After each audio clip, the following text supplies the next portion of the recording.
and welcome to our show. Today we have two awesome dishes. One is a typical American dessert.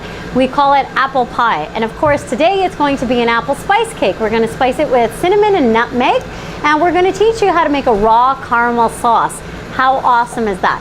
And then for our entree, we're going to do sprouted black wild rice with sabzi. And sabzi is an Indian word for when you combine vegetables into a curry sauce. And we'll teach you the raw version of that. So welcome, and let's get going. So you start off with actually equal parts of almonds, walnuts, and coconut flakes. So it's 2 cups of almonds and 2 cups of walnuts. There we go, and 2 cups of coconut flakes. Okay, so we have 6 cups of ingredients, and to that you can add 1.5 to 2 cups of sugar. I'm going to go with 1.5 today. There we go. And our seasonings inside the crust are going to be cinnamon and nutmeg. So it's 1 heaping tablespoon of cinnamon and just half a teaspoon of nutmeg. There we go.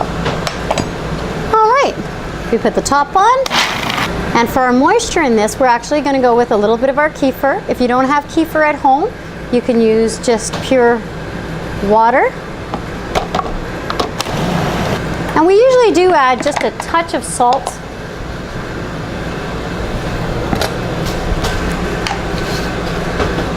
And it really is just like a pinch. There we go. And we're going to add kefir. And this is what you're looking for. So that was about 2-3 ounces. And you'll notice at the bottom, the water's just sitting there. So you want to blend it up a bit.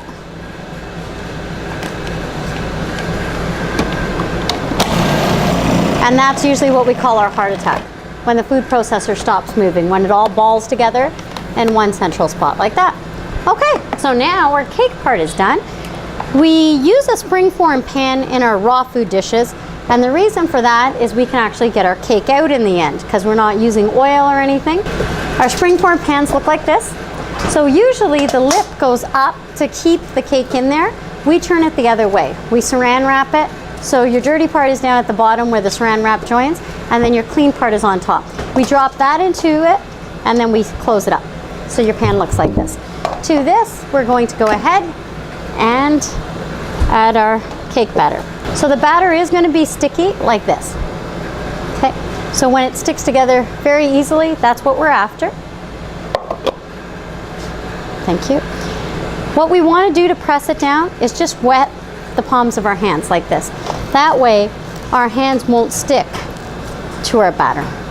So it starts to look like that, and then we want to slide it a little bit so it's the moisture from your hands. Keep it from sticking. You want the edges to be nice and even. We're using Gala apples today. Any organic apples will do.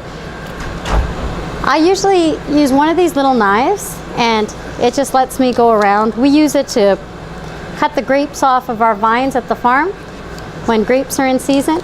They're usually just a couple of dollars. And then we use our peeler. If you have an apple core, clearly that works fabulously. And we peel. You use the same knife, you cut a slit, and then you cut at a slight angle. And you're slicing the pieces, and it snaps off usually, like that. And you leave the very core of it right where it's at. So fairly thin slices. If you'd like to, you can use the slicer blade on your food processor. It slices it usually very thin, and you can space them out a little bit. I usually just do it by hand. Okay, so now once we've got our apples done like that, problem with apples, of course, is that they brown very easily, right? You want your apples to look pretty in your cake. So immediately we dust them with coconut palm sugar. And for 2 apples, you're going to need, I'm not going to show you how to do all of them, but you're going to need at least 5 apples in your recipe. So you're going to assume that you continued to do 5 apples. So for the 5 apples, you would use a half a cup of sugar. So your sugar looks like this. Why are we adding sugar? Because we want the apples to release their juice. So when you bake these apples, then the heat forces them to release their juice. And that's why in apple pies, we add cornstarch, we add white flour to absorb the moisture that they're going to release. Since our cake is not going to be cooked, we want to massage it. So you'll notice that at first, the grains are still granules, the sugar granules. You want to keep massaging them.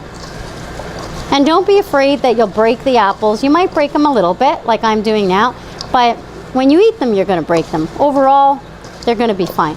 Once you have massaged them enough that those granules have disappeared off of the surface, then you're good. Because I want my apples to have some taste, for 5 apples, you would go with a half a teaspoon of cinnamon.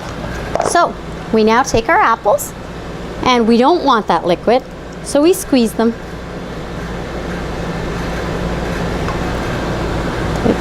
We're going to make ours with raw almond butter. So you can make almond milk very easily by using, instead of 2 ounces of almonds, 2 tablespoons of almond butter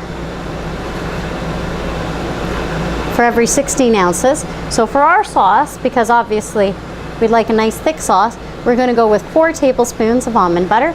8-ounce glasses, so just a regular 1 cup measure. And we want a sauce, we don't want just an almond milk. So we're going with 16 ounces of water. Now to this mixture, we add our raisins. If you are not buying your raisins from us, we've talked about this before, our raisins, not only are they organic, but they're unsulfured, so they're very, very soft. They don't have graininess, grittiness. If you're not using our raisins, then you should use dates in this recipe instead of raisins.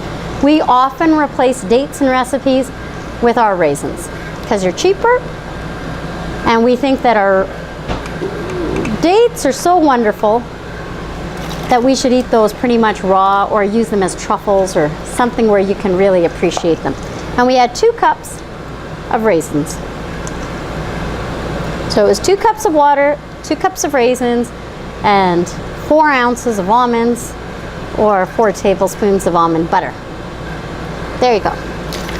Okay, so you've got that. Now we use vanilla, and what we do is we take a vanilla bean, we just grind it in the coffee grinder, and that gives us our vanilla like this. And we put 1 vanilla bean in there. And then you want a touch of salt. There we go. And we're gonna let it buzz. So you'll start to see that it's doing its job when the brown spots in your food processor get smaller and smaller from the raisins. So we're gonna add our maple syrup. Just 2 ounces, because we don't want to liquefy it too much. If you've got one of these little scoops, it's great, but we're going to go ahead and drizzle it on your apple spice cake.